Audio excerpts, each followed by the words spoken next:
Bom dia. Mais um engenheiro que se entrega com a gravata. Tentei disfarçar com a gravata roxa, mas não deu certo. Também deixei o relógio colorido em casa. Bom, agradeço o convite primeiro da Andréia, o convite da Asbeia para estar nesse momento aqui tão importante, né, para a Fátima, FAPESC, para a Asbeia e pelo IAB. Respeito muito todas as entidades. A Asbeia já tive a oportunidade de participar de outros eventos lá em São Paulo e Paraná, falando sobre fachadas, tecnologia BIM, e é um prazer estar agora na terra natal aqui, falando um pouco de eficiência energética. Bom, quando fui convidado, a ideia era falar sobre algumas estratégias de eficiência energética, né, para prédios comerciais institucionais de Florianópolis. Eu não tenho muitos estudos de caso aqui ainda, tenho alguns até de São Paulo e Rio de Janeiro, mas vou me esforçar aqui para tentar passar alguma coisa daqui para a nossa região. Pensei em agrupar algumas dicas, e a primeira dica, que pode ser um pouco dramática, é que não existe nenhum prédio de escritório 100% passivo em clima subtropical. O que isso quer dizer? A gente não vai conseguir fazer um prédio que use zero de energia aqui em Florianópolis, ou num clima como o nosso, quente e úmido. A gente não consegue evitar o uso de ar-condicionado e não consegue evitar o uso de iluminação artificial para esse tipo de padrão de ocupação de um prédio comercial, um prédio de escritórios, um prédio institucional.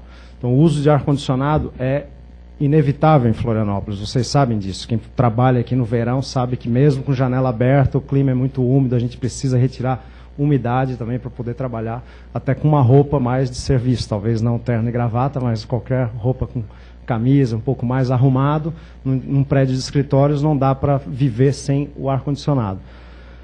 O que a gente pode fazer para tentar evitar esse uso? Esse é o que a gente vai tentar explorar aqui hoje. Primeira coisa é a gente entender um pouco como é que é o nosso clima. Esse gráfico mostra 8.760 registros de temperatura num ano de Florianópolis, um ano típico, ou seja, um ano inteiro de registros de temperatura monitorado no aeroporto Hercílio Luz. E a gente vê o clima que o pessoal aqui está acostumado. Um verão quente, com 30, 32 graus em alguns dias. Frente frias entrando no verão, com temperatura caindo a 20 graus. O inverno com temperatura atingindo os 10 graus, o nosso inverno agora em setembro, aí que chegou a 10, 11 graus, massas de ar quente elevando a temperatura. E se a gente colocar uma zona de conforto aí estimada em cima desse gráfico, a gente vê que muitos pontos estão acima dos 26 graus, aqui considerado ainda confortável. É lógico que cada um tem a sua sensação, vai discordar, né? Não, com 26 eu já sinto calor. E alguns vão dizer que com 19 já está sentindo frio. Então a faixa de conforto é muito discutível, mundo afora. Mas considerando essa faixa da literatura, a gente pode ver que Florianópolis tem muitas horas acima e muitas horas abaixo. Para um prédio de escritórios, as horas abaixo não é um grande problema, porque a gente tem alta densidade de carga interna, ocupação, tudo isso gera calor, a gente acaba sendo desnecessário o uso de um aquecimento artificial. Embora quem tem uma sala comercial aí voltada para o sul, uma salinha padrão nossas aí de 25 metros, 30 metros, deve sofrer um pouquinho. Eu sei porque a nossa salinha lá é assim e a gente sofre, fica com o pé gelado no inverno. E no verão, considerando que a gente tem a carga interna, a gente podia imaginar toda essa curva mais para cima. Então a gente vai ter temperaturas mais altas ainda no ambiente interno, lembrando que isso aqui é externo. Então no verão a gente vai precisar ainda reduzir esses picos de alguma maneira. Reduzir esses picos de uma maneira passiva, sem exigir o consumo de energia, é muito difícil. Como é que a gente vai gerar frio no verão? Eu teria que ir por alguma fonte, ou uma bomba de calor, que seria um ar-condicionado, uma espécie de geladeira, para tentar extrair o frio. Eu não consigo extrair o frio da natureza, aqui perto. Diferente de estratégias que a gente vê de prédios sustentáveis no exterior, em Nova York, Europa, e que tem o consumo próximo de zero, porque eu consigo, para aquecer, utilizar radiação solar, por exemplo. No nosso caso, não, a gente tem radiação solar em abundância, mas o que a gente precisa é frio. Então, estratégias para nós são mais complicadas. Analisando ainda a temperatura, a gente pode ver o seguinte, a frequência de ocorrência para o ano inteiro e num horário comercial, aí, um comercialzinho meio expandido, né, das 8 às 8 da noite. O que a gente nota? No ano inteiro, tem 21% das horas com temperatura acima dos 24 graus, considerando agora o 24 como um padrão de conforto, né? E nas horas comerciais, aí chega a 35%. De novo, isso com base no arquivo climático, dados externos, temperatura do ar externo. Quando a gente constrói a edificação, a gente tem outra condição aqui dentro, a gente está gerando calor, esses valores vão ser um pouco mais altos. Então a gente vai precisar novamente do ar-condicionado ou de alguma estratégia para reduzir esse número alto essa frequência de ocorrência de temperatura acima dos 24 graus. E se analisarmos a umidade, o negócio fica mais complicado ainda. 77% das horas do ano a gente tem umidade acima aí dos 70%, e no horário comercial é a metade, um pouco mais da metade do ano a gente tem a umidade muito alta. De novo, nosso clima, como eu digo para os alunos lá, é punk. Nosso clima é difícil de trabalhar com estratégia bioclimática. Esse é o desafio de vocês para fazer esse projeto com o menor consumo de energia, tentando driblar essas nossas condições aí quentes e úmidas de Florianópolis. Então, o que fazer? Começar a discutir algumas dicas. Lógico, diminuir ao máximo a carga térmica. Aquilo que eu falei, nossos prédios escritórios têm muita carga interna, a gente precisa das pessoas para trabalhar ali dentro. A gente tem iluminação artificial, então a ideia de trabalhar com um melhor sistema de iluminação artificial, além de diminuir o consumo dele, vai diminuir a carga térmica. Usar dispositivos de proteção solar, isolamento térmico, aí começa a surgir telhado jardim, isolante na cobertura, brises nas fachadas, vidro de proteção solar. E facilitar as perdas de calor no verão. Claro, a gente sempre lembra de ventilação natural, tentar dissipar a carga interna gerada. E o próprio desenho da fachada, que eu vou mostrar aqui alguns exemplos, a gente pode utilizar ele para desenvolver melhor o desenho da fachada para também servir como dissipação de calor. A gente sempre sacrifica as fachadas envidraçadas como um ganho excessivo de radiação solar, mas o vidro também permite uma boa perda de calor para o ambiente externo, principalmente em épocas do ano de meia estação, em que lá fora está mais frio, e aqui dentro a gente tem uma carga térmica sendo gerada devido à nossa ocupação. Então, um bom balanço entre área de vidros e parede consegue chegar num razoável desempenho térmico para a edificação. E, por fim, resolver tudo com o ar-condicionado, que eu desanimei vocês dizendo assim, pô, a gente vai ser obrigado a utilizar, não adianta que tentar viver essa utopia de que não vai ter ar-condicionado num prédio desse tipo. Então, prever e planejar uma rotina de manutenção, escolher o sistema adequado, que eu vou passar aqui também, considerar a ocorrência de uso simultâneo dos espaços ou não, como é que vai ser a utilização desse prédio, e analisar a recuperação de calor. Essa sim é uma estratégia que aqui para Florianópolis vai bem e tem se mostrado bem eficiente. Eu vou explicar o que é. Então a gente tenta melhorar a envoltória, por fim é obrigado a colocar um sistema, vamos tentar escolher um sistema, desenvolver um sistema adequado para aquele prédio de uma maneira mais eficiente. Sobre a certificação, que é um dos requisitos aqui do concurso. A norma de referência da certificação LEED, que é a ASHRAE Standard 90.1, ela estabelece níveis mínimos de uma edificação eficiente. O que o LEED cobra é que o prédio vá acima dessa eficiência. Então, ele tem que ter 10% de economia em relação a essa norma, comprovada por simulação computacional. Além de atender outros itens mandatórios, como queda de tensão limite, bombas de alto desempenho, iluminação externa com densidade de potência baixa, que tem todas essas informações detalhadas na norma. Como é que é essa comprovação por simulação? Novamente, eu me entrego como um engenheiro. Isso aqui é um prédio, tá? Visto a fachada dele. Brutalista, sei lá. Então, a gente vai modelar o nosso prédio, nosso edifício. Péssimo, né? Nosso edifício real vai ser modelado de acordo com as características de projeto. Então, vou ter lá o projeto arquitetônico, constituição de parede, janela, os sistemas internos todos. E vou fazer uma cópia dele. E ele insiste. Lá vai. E esse modelo vai ser adaptado para atender os níveis mínimos daquela norma de referência. Então, eu exemplifiquei aqui um vidro um pouco mais escuro, com um fator solar mais baixo, uma área de janela limitada a 40% da fachada, mas a arquitetura está livre para projetar do jeito que quiser, comparar com o modelo de referência, desde que vença o modelo de referência em 10% no custo anual de energia. Então, o nosso modelo chamado aqui de baseline, que seria a nossa linha de referência, é o que a gente precisa vencer. E nisso eu posso fazer uma arquitetura pior do baseline e compensar com iluminação e ar-condicionado melhor. Ou fazer melhor ainda, fazer uma arquitetura excelente e precisar de menos uso de sistemas artificiais de iluminação e ar-condicionado, que eu acho que é o sonho de todo mundo. Qual a vantagem dos certificados, que o Rogério até já falou antes, do tal do greenwash? Eu sempre cito o exemplo aí do Eldorado. Tive o prazer de trabalhar aí nesse projeto, foi desafiador, o primeiro LEED Platinum Core and Shell do Brasil. E qual foi o desafio lá? A gente estava fazendo a simulação energética e eu apresentei um primeiro resultado que era muito baixo do que o cliente esperava. Então o cliente estava esperando o quê? Ele comprou um vidro de controle solar que o vendedor falou que tinha 30% de economia, um ar-condicionado VRF que garantia 2/3 de economia, elevadores com 30% de economia, iluminação com 20%, e eu estava chegando a 15%, 16% no total. Ele disse, não, tua simulação está errada, moleque. Se vocês somarem os valores, vocês vão ver o quê? 146% de economia. E a gente fez essa conta na frente deles. Pô, qual é a base de referência desses cálculos? Não estou dizendo que o fabricante vendeu mentira. O fabricante estava certo, só que cada um tinha a sua base de referência. O cara que vendeu o vidro estava comparando com o vidro incolor. O outro que vendeu o ar-condicionado compara com um split comum. Quem vendeu o elevador com frenagem regenerativa comparou com um elevador mais convencional possível. E a iluminação também, considerando uma condição de projeto de alguns anos atrás.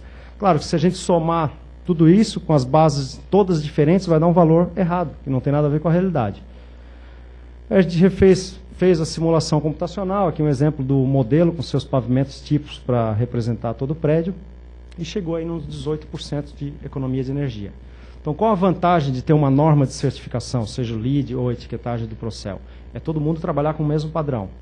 É lógico que esse padrão de referência pode ser discutível. Quem está trabalhando com ar-condicionado, a gente vê muito isso no mercado. Projetista de ar-condicionado, por exemplo, que questiona, mas esse padrão do LEED não é uma eficiência, hoje em dia já tem coisas bem melhores. Sim, tem falhas.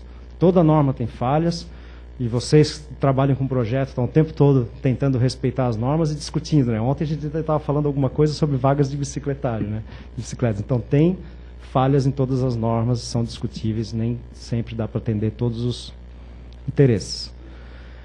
Qual a ideia, então, com o que a gente consegue, ou o que a certificação e a etiquetagem está impulsionando em termos de avanço de projeto? Ela está impulsionando o uso da simulação integrada ao projeto. Então a gente consegue, com a ideia da simulação que o Nathan já explicou um pouco, modelar um edifício com todas as suas características de arquitetura, cobertura, paredes, variáveis internas, os dados de ocupação do prédio, densidade, padrão de uso, e colocar esse prédio para funcionar num determinado clima. Tudo isso num ambiente virtual. Da mesma forma como vocês fazem um cálculo estrutural, coloca aquele prédio para funcionar com uma determinada carga no ambiente virtual, que é o software de cálculo. E você quer que o prédio não caia. Ele resista e, a partir daí, fazer a especificação dos materiais, as dimensões e poder executar esse prédio.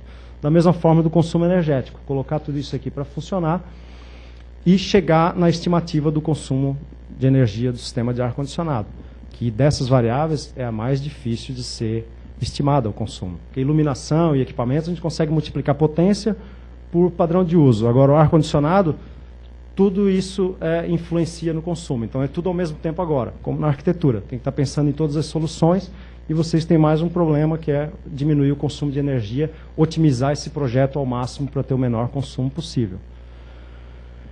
Como é que a gente tem aplicado aí no mercado a simulação durante o projeto? Tem 3 fases que já estão bem definidas, não só aqui no Brasil, como no mundo inteiro.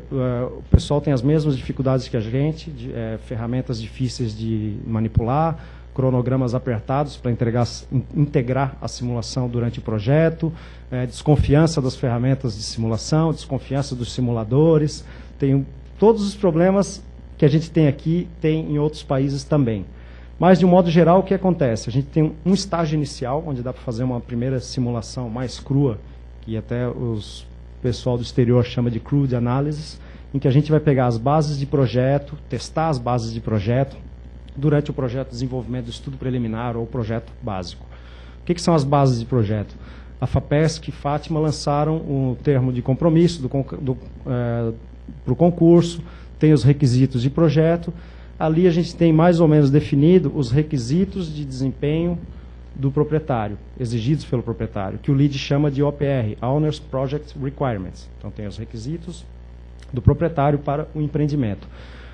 A partir desses requisitos, os projetistas, vocês e todos os complementares, vão estabelecer as bases de projeto. Vocês vão fazer a reunião e, para chegar naquele desempenho, vocês vão estabelecer. Eu vou fazer um prédio com brise, com determinada área de vidro, em determinada orientação, sistema de ar-condicionado X, iluminação Y. Essas bases de projeto, a gente adota na simulação para verificar se esse projeto vai bem, em termos de meta de eficiência energética. E aqui dá para fazer alguns ajustes nesses conceitos iniciais. Depois tem uma etapa de desenvolvimento, que é o detalhamento das alternativas. Ver exatamente que tipo de vidro comprar, qual o tamanho do brise, qual o tipo de lâmpada e luminária, e fazendo simulações ao longo desse período para desenvolver, então, o projeto executivo aceitável e que atinja a meta de eficiência energética. Por fim, com o prédio pronto, a gente costuma refinar o modelo final de simulação, e aí com os dados que foram comprados, os dados de desempenho do equipamento de ar-condicionado, os dados reais do vidro, que a gente sabe que muda em cima da hora, a gente pode comprar um produto um pouco mais em conta. Então, essa simulação para certificação já é em cima de um as-built, ou quase um as-built, o projeto executivo final, o revisão 15, aquele. Como que a gente tenta trabalhar tudo isso em fase de projeto? É difícil, a gente não consegue ainda exatamente um ou outro projeto que isso dá certo em virtude do cronograma. Esse é um exemplo que eu sempre mostro, que funcionou, foi no Albert Einstein de Perdizes, lá de São Paulo. Isso aqui é uma folha A3, que eu levei na primeira reunião, que a arquitetura estava esperando assim, vai ter simulação e traga as diretrizes de projeto. E a gente não sabia, até porque eu não sou arquiteto. Então, o que a gente fez primeiro? Bom, vamos pensar em sustentabilidade. A gente primeiro colocou o norte correto do prédio na planta. Aqui era o layout, primeiro layout proposto, aliás, primeira volumetria proposta, sem layout interno. O prédio tem o formato do terreno. A gente plotou os dados de radiação solar de cada fachada para ver quais que precisariam de maior proteção. Corrigimos a orientação, porque todo mundo acha o norte é para lá, e aí faz de qualquer jeito, então a gente já trabalhou com a orientação correta. Analisamos, plotamos junto a carta solar para ver que época do ano a gente precisaria de maior sombreamento e a frequência de ventos para tentar aproveitar a ventilação natural nos corredores do hospital. A partir disso começaram as discussões de fachadas e a gente partiu para a primeira simulação mais crua para decidir que sistema de ar-condicionado que ia ser adotado. Segunda simulação, depois teve uma preliminar de zoneamento interno para analisar o sistema de iluminação. Uma terceira simulação, aí com um modelo um pouco mais elaborado, para, a partir desse sistema de ar-condicionado e iluminação, refinar as fachadas do prédio. E aí a gente chegou no modelo final, com um desenho de fachada já definido em termos de área de janela em relação à parede. Então isso aqui funcionou. Na verdade, não foram 4 modelos, foram 9 ou 10 modelos, ao longo das reuniões de projeto, cerca aí de 1 mês ou 2 meses, para tentar chegar num refinamento do desenho final do prédio. No fim, o prédio foi certificado. Passando para algumas dicas, tentar passar rapidamente aí, estratégias, tentar ajudar a abrir a mente. Em termos de envoltório, o que a gente pode fazer para melhorar a eficiência de uma edificação desse tipo? Claro, trabalhar a cobertura, isolamento de cobertura, aí entra isolante térmico mesmo, telhado jardim, que já além de contribuir para a redução da carga térmica, a gente já tem aproveitamento de água da chuva, mantém áreas permeáveis no terreno, tudo isso dá vários pontos em crédito da certificação LEED. Janelas, definir uma área adequada, em uma relação adequada, de área de janela, área transparente em relação à área de fachada total do prédio, para que tenha melhor contribuição de luz e menor carga térmica. Utilizar vidros de proteção solar com baixo fator solar ou proteções solares com o vidro com fator solar um pouco mais alto. Dá para balancear. Pega um vidro mais barato com brise ou um vidro mais caro sem brise. Isso é decisão para os projetistas e o cliente. Paredes, isolamento térmico, cores claras, sombreamento térmico das paredes, são estratégias também para a gente diminuir aí o consumo. Em termos de fachada, o que a gente tem? Dos prédios aí que eu participei, fazendo um levantamento, desses que buscam certificação LEED, em geral eles têm paredes leves isoladas. A maioria dos prédios, vocês devem ver que são revestidos de vidro. Por trás do vidro tem drywall. Drywall com 2 chapas de gesso, isolante e 2 chapas de gesso. Ou, às vezes, placa cimentícia, alucobond, alguma coisa desse tipo. Então, são paredes leves, não se constrói com alvenaria, muitos desses prédios, para ganhar velocidade e para tentar ancorar a fachada na laje. É mais fácil recortar com gesso do que com alvenaria. Fator solar dos vidros está indo de 25 a 40. Então, não tem nenhum prédio desse com vidro bronze, fumê ou vidro verde. É um vidro sofisticado, um vidro de proteção solar. Transmissão luminosa entre 25 e 45. Se a gente aumentar demais a transmissão luminosa, gera ofuscamento. Aí vai estar o tempo todo com persiana fechada. E o percentual de abertura de área realmente transparente das fachadas gira em torno de 40% a 60%. Quem é que pede isso? Não é o arquiteto que impõe isso. Isso são os clientes que têm cobrado. Quem quer construir o prédio e quem vai alugar o prédio. O setor imobiliário que vai definindo o mercado, que vai definindo essas necessidades. O que o mercado quer? Transparência, eles querem enxergar a rua, luz natural, e aí a gente precisa ter um melhor desempenho para poder classificar esse prédio com um alto nível de eficiência energética. A questão da visibilidade. Sempre dou o exemplo lá de São Paulo, o cliente quer ocupar um escritório na Avenida Paulista e ter um vidro de piso a teto. Para fazer isso custa caro, é lógico, e consome muita energia. O que a gente consegue fazer em termos de desempenho energético para atender essa necessidade? Um exemplo clássico aqui de um prédio de escritórios com área de janela de 30%, com um vidro verde comum, e se a gente buscar essa maior transparência, com área de janela de 60%, maior visibilidade, maior contato com o exterior, utilizando aí um vidro mais sofisticado, um vidro duplo, insulado, com fator solar baixo, em torno de 28%, 27%. Então a gente vai ter uma maior área de janela, com um vidro muito mais caro, é lógico que essa solução vai ser bem mais cara, mas um custo anual de energia até um pouco inferior, ou praticamente o mesmo. E a capacidade do ar-condicionado até mais baixa, porque o vidro duplo reduz um pouco o pico de carga térmica. Então, é possível, em termos de consumo de energia, para não dormir com peso na consciência, fazer um prédio com um pouco mais de área transparente e com o mesmo consumo do que o prédio mais fechado. Tudo isso avaliado por simulação computacional. O outro comparativo que a gente pode fazer é a questão dos brises. Por que não tem brises nesses prédios certificados?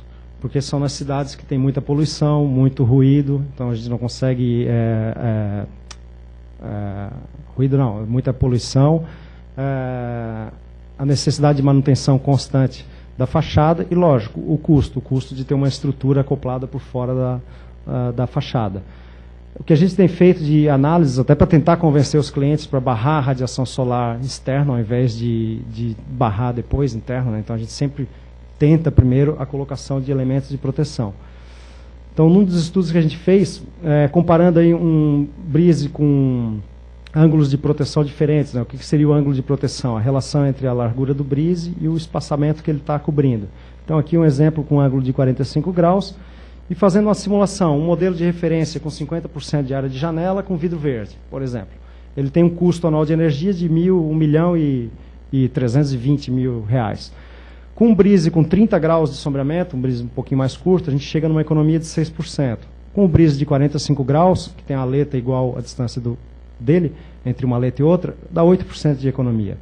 Se eu colocar sem brise, com um vidro de controle solar, com fator solar aí 30%, a gente chega na economia de 4%. Não alcança o melhor desempenho, que é o brise com vidro verde. Mas se eu colocar um vidro duplo, eu vou ter praticamente o mesmo desempenho daquele vidro verde com o brise de 30 graus. É claro que isso é em termos de consumo de energia. Em termos de conforto, é muito melhor eu barrar o sol. Eu não vou ter sol direto nas pessoas. O vidro pode ter um excelente fator solar baixo, mas o sol direto incomoda. Além disso, a fachada nua aqui pode gerar problemas de ofuscamento. Então, a gente consegue uma melhor solução de ofuscamento com brises e com vidro mais claro do que com essa fachada. Porém, o desempenho térmico e o consumo de energia pode ser o mesmo. Então, é difícil fazer esse balanço. É difícil tomar decisão.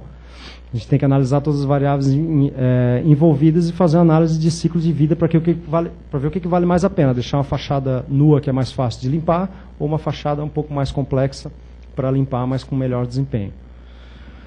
Em termos de ar-condicionado, qual é a ideia?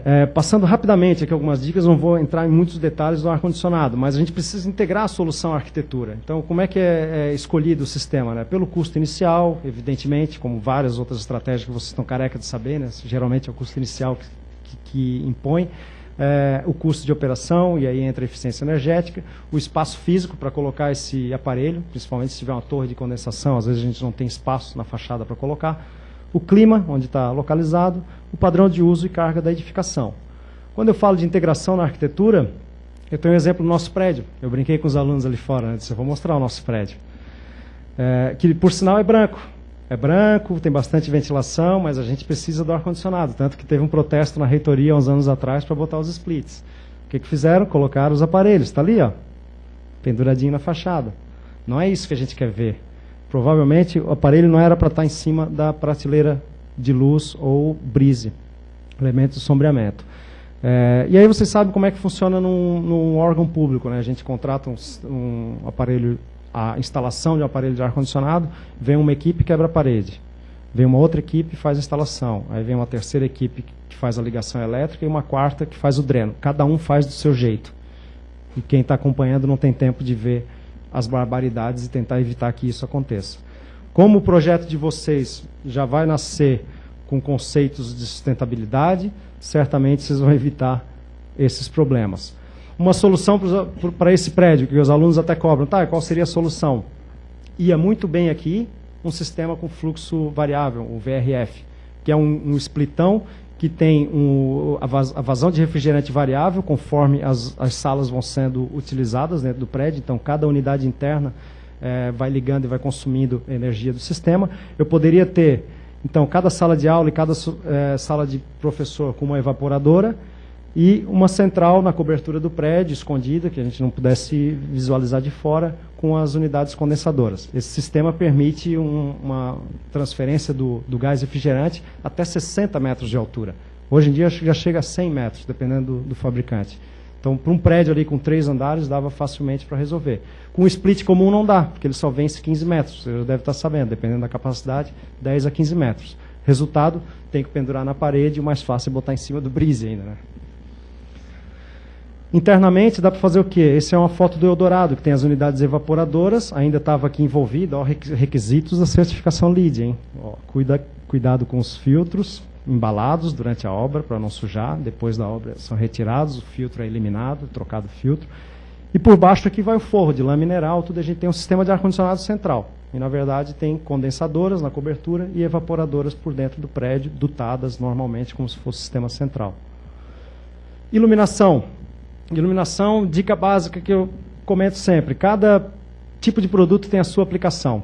Se eu quiser distribuir uma certa quantidade de mercadorias dentro da cidade, eu vou usar um caminhãozinho de pequeno porte para eu tentar entrar nessas ruas todas. Eu não vou usar uma carreta. Certamente eu vou usar uma carreta para carregar essas mercadorias em longas distâncias, interestadual ou intermunicipal. Da mesma forma, iluminação. Se eu preciso de uma iluminação localizada, eu vou utilizar o quê? Equipamentos menores, potência instalada menor, vou utilizar, aí entra luminária com sistema LED, para tentar distribuir melhor essa carga e iluminar mais perto do nosso ponto de consumo aqui de iluminação. Se eu quiser iluminar uma área maior, vou utilizar luminárias de maior potência, maior wattagem, que a gente está acostumado a dizer, para tentar vencer grandes áreas. Então, a compatibilização dessa luminária de sistema de iluminação geral com iluminação de tarefa, a gente consegue chegar na melhor potência instalada, evidentemente a mais baixa para uma determinada necessidade. E, claro, tentar integrar com a luz natural. Por que eu digo tentar? Já conversei com vários projetistas, por que vocês não se esforçam para a gente integrar a luz natural, dimerizar a luminária de fachada? E eles dizem que já desistiram. Muitos já desistiram porque o custo dos equipamentos é alto, o usuário não recebe bem, o usuário não quer que a luminária fique apagando sem o controle dele. Mas a gente volta a insistir e agora com metas mais arrojadas para a certificação, eles vão ser obrigados a adotar isso em projetos, senão não consegue atingir essas metas. Então a gente já tem feito estudos aí para avaliar a contribuição da luz natural no pavimento tipo de prédios de escritórios. É lógico que esse nosso padrão de fachada e planta retangular não permite grandes milagres, a gente teria que trabalhar com outras fachadas. Aqui seria o núcleo do prédio, né, que está sendo ocupado. Mas o ideal é que esse núcleo fosse vazado. Então, aí eu tenho contribuição de luz natural dos dois lados. Tem alguns prédios certificados, se vocês pesquisarem pela internet, que tem a planta em formato H, ou grandes retângulos com átrios centrais. Esses a gente consegue um melhor desempenho. Fica aí mais uma dica de desenho. O H ainda é um bom desempenho, porque a gente consegue pernas menores de prédio com contribuição de luz dos dois lados. E alguns testes aqui com transmissão visível diferente do vidro, área de janela. A gente fez uma série de simulações com o Dialux, um software que é gratuito também e bem preciso. E a gente viu que o aumento da área de janelas não apresenta ganho significativo para a autonomia da luz natural. Por quê? Geralmente, quando a gente aumenta a janela além dos 40%, a gente está ganhando área transparente no peitoril, que não muda muita coisa. Então, abrir janela para o peitoril é mais para enxergar a rua do que para a luz natural. Não tem grandes benefícios. E, fechando, passando aí rapidamente em dicas envoltório, ar-condicionado e iluminação, mostrar um estudo de caso aqui em Florianópolis, um prédio que está buscando certificação LEED. Ele tem uma planta retangular, um prédio de escritórios. Foi feito um modelo simplificado. Aqui a gente está exatamente na etapa inicial de projeto, testando opções de fachada e sistema. Então, o pavimento tipo, a cobertura, ele tem umas marquises que permitem um sombreamento, que essa é a representação do modelo de simulação no software Energy Plus, que o Nathan comentou antes. Então, não se assustem com o modelo, né? Ele é feio mesmo, é um modelo para cálculo de energia. Eu já vi uma vez o software de cálculo estrutural, que não é minha praia, também achei horrível. Desenho, sei lá, não é o desenho de arquitetura que vocês estão acostumados a renderizar. É feita uma análise da insolação em cada fachada. É lógico que o prédio está praticamente orientado para o norte, então não tem grandes mistérios aqui. A gente só bota para agradar o cliente também, para dizer que a gente está fazendo análise, né? É óbvio. Mas ele já sabe. O leste vai pegar sol de manhã e o oeste vai pegar à tarde. O que foi testado? Fica aí mais a dica, né? Como agradar o cliente, o que ele espera. Porque geralmente a simulação só mostra números. E o cliente fica indignado, ele não quer ver número, ele quer ver o prédio dele colorido, com ganho de calor, com vento, e a gente fica difícil, às vezes fica com as mãos amarradas. O máximo que eu posso fazer é botar a gravatinha roxa para agradá-lo. Bom, o que foi feito aqui? Um primeiro modelo, que é o projeto como estava sendo concebido inicialmente, com 54% de área de janela, aí a gente utilizou um vidro bem escuro, com fator solar 30%, e o ar-condicionado igual ao do modelo de referência, para ver o impacto da arquitetura. Depois a gente pegou essa arquitetura e aí trocou o ar-condicionado e botou o previsto para o prédio. Depois a gente colocou um recuperador de calor no ar-condicionado. E por fim, uma outra estratégia que seria o modelo 2, ao invés do recuperador de calor, uma iluminação mais eficiente com uma densidade de potência de 11 watts por metro quadrado. Para ver qual das duas estratégias aqui a gente poderia optar. O que é o recuperador de calor? Todo prédio de escritórios a gente precisa ter a tomada de todo edifício ocupado, né? A gente precisa ter a tomada de ar exterior, precisa ter renovação de ar.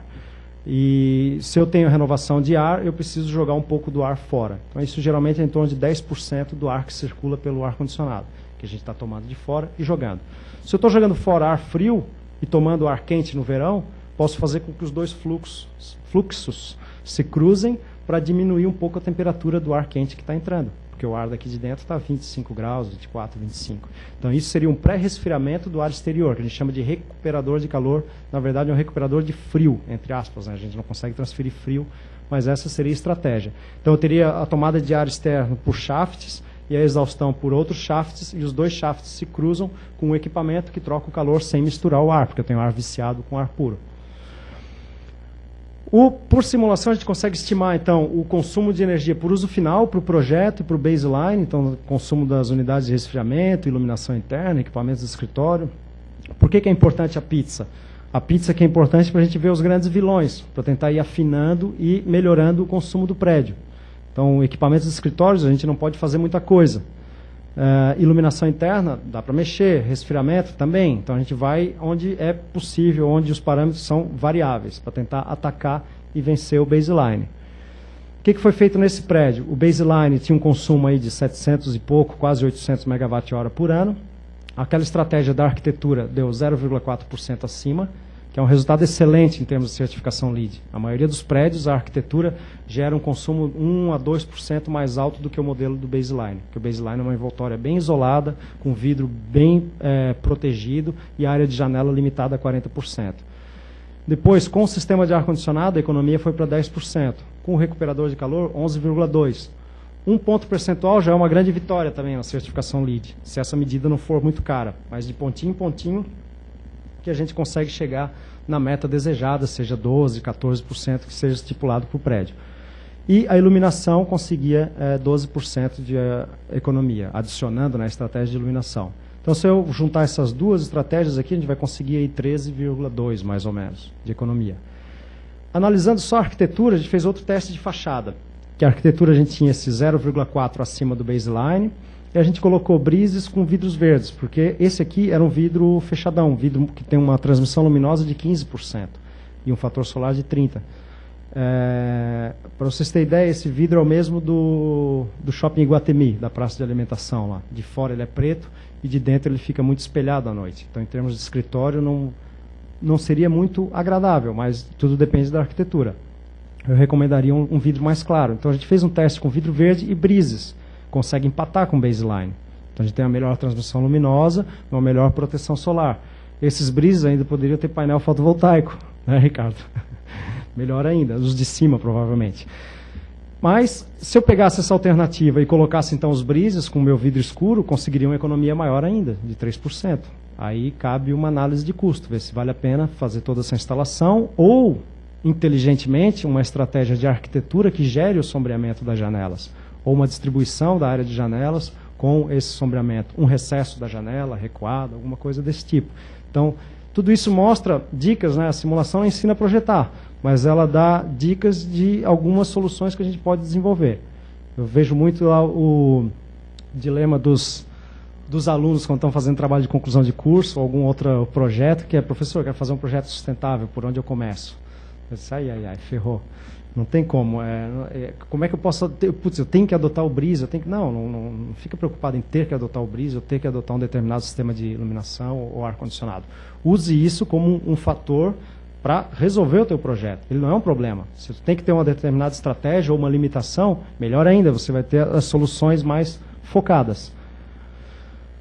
Fechando, em resumo, tentar passar rapidamente. Em envoltório, o que a gente tem? Vidros de controle solar ou de proteção solar, como estão se chamando atualmente. Percentual de área de janela em torno dos 40%. Esse número mágico, ele não é mágico, é porque é o que dá a melhor razão mesmo em termos de iluminação e carga térmica. Isolamento térmico de fachadas. Telhado de jardim, a maioria desses prédios tem. Questão de absorver a radiação solar para desenvolver a fotossíntese, ter uma maior inércia térmica, maior isolamento térmico. Ar-condicionado. Chillers com alta eficiência, circuito primário variável, que eu não entrei nesses detalhes aqui do sistema, tentando focar mais em arquitetura, mas tem aí a questão do recuperador de calor, que é a roda entálpica, ar externo variável, sensor de CO2, insuflamento pelo piso em alguns casos, e o sistema que eu falei de vazão de refrigerante variável. Quem é arquiteto aí precisa dar uma estudada nessas estratégias, pelo menos conhecer. Dá para botar no Google em 15 minutos e saber o que é cada uma. Por quê? Isso influencia no projeto. O insuflamento pelo piso, por exemplo, permite a execução de um pé direito mais baixo. Eu diminuo o consumo de material do meu prédio. Posso ganhar até mais um pavimento, quem sabe. Só que eu preciso de um piso elevado mais alto, 25 centímetros. E posso ter um forro mais baixo, 15 centímetros. Mas aí eu posso comprometer o sistema de iluminação. Então, é bom conhecer um pouco o que é cada estratégia para ver quais são as interferências com os outros projetos. Iluminação, a gente adota equipamentos de alta eficiência, iluminação externa quase nula, um prédio sustentável não precisa ser iluminado, sempre falo isso, iluminação externa é desnecessário, só por questões de segurança, ou fora segurança é só vaidade, para mostrar o prédio lá icônico. Iluminação de tarefa e integração com a luz natural. Fechando, rapidamente, que agora eu estou estourando o tempo. O que a gente nota? Certificações mudando a cultura de projeto. Hoje a gente já consegue falar em simulação integrada, análise de estratégias, vai ser falado aqui em análise de ciclo de vida, painéis fotovoltaicos, coisas que a gente não falava um tempo atrás como viáveis. Impulsa produtos inovadores. Então a gente tem vidros, eu foco muito em vidros que trabalho muito com isso. A gente tem vidros de controle solar sendo desenvolvido a cada 15 dias uma especificação nova, uma solução nova em termos de controle de calor e luz. Maior exigência por desempenho elevado. As normas vão impulsionar cada vez mais prédios mais eficientes. O prédio que vai ser projetado hoje, esse de vocês, daqui a 15 anos ele vai estar obsoleto em termos de eficiência energética. Vai exigir um retrofit, tomara que tenha um novo concurso, eu venho aqui com mais cabelos brancos para dar outra palestra. Retrofit para o prédio da FAPESC. Falta de preparo dos projetistas. Pô, não é uma crítica, acho que está até mal escrito aqui, ficou meio agressivo, né? Mas a gente nota, sim, um pouco de desconhecimento dos produtos. A gente vê até isso na escola também. A falta de conhecimento das opções de produtos que a gente tem, os tipos de brise, o custo deles, revestimento de fachada, os sistemas de ar-condicionado, quais as opções que tem, qual o espaço que ele requer. Então, a gente ainda está um pouco desinformado. E os próprios especificadores também não ajudam muito a gente a desenvolver o projeto, é mais a vender o produto deles, né? Falta de domínio sobre o nosso clima, que eu disse, a gente não consegue fazer um prédio aí sem uso de energia para tentar ocupá-lo. E é um momento agora para vocês estudar coisas novas, quebrar tabus, tentar soluções diferenciadas para chegar com novas tecnologias e um desempenho altamente elevado e botar o troféu aí na prateleira do escritório. Beleza? Obrigado. Obrigado a todos.